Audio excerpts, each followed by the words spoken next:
তুমি কি জানো, কষ্ট সবসময় শাস্তি নয়, অনেক সময় কষ্ট আল্লাহর ভালোবাসার সবচেয়ে বড় প্রমাণ। তুমি হয়তো ভাবছ, আল্লাহ যদি আমাকে ভালোবাসতেন তাহলে এত কষ্ট দিতেন না।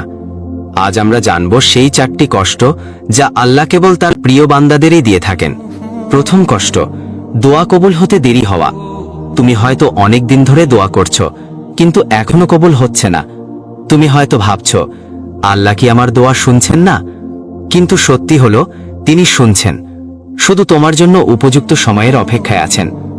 আল্লাহ চান তুমি ধৈর্য ধরো, আরো বেশি করে তাকে অনুভব করো। তিনি চান তোমার হৃদয় শুধু তার কাছেই নরম হোক। দ্বিতীয় কষ্ট, ঘন ঘন পরীক্ষা। জীবনে একটার পর একটা বিপদ আসছে, চারদিক থেকে হতাশা তোমাকে ঘিরে ফেলেছে।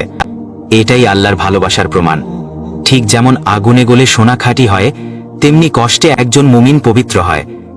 আল্লাহ যখন কাউকে ভালোবাসেন, তিনি তাকে বারবার পরীক্ষা করেন, যাতে সে আরো পরিশুদ্ধ হয়। তৃতীয় কষ্ট, প্রিয় জিনিস কেড়ে নেওয়া।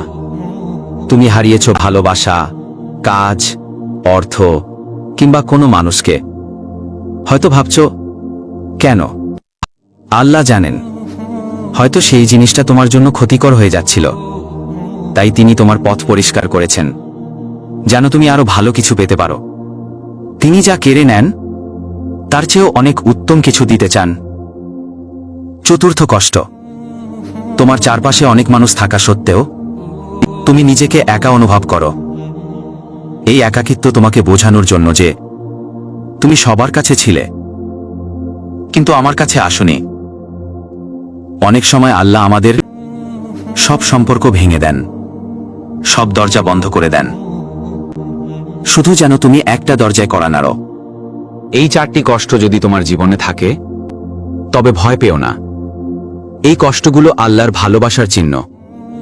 তিনি তোমাকে ভালোবাসেন।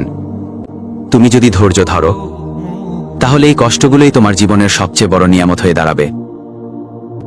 ভুলে যেও না, আল্লাহ কখনো তোমার কষ্ট অপচয় করেন না। তোমার কান্নাও তার কাছে খুব মূল্যবান।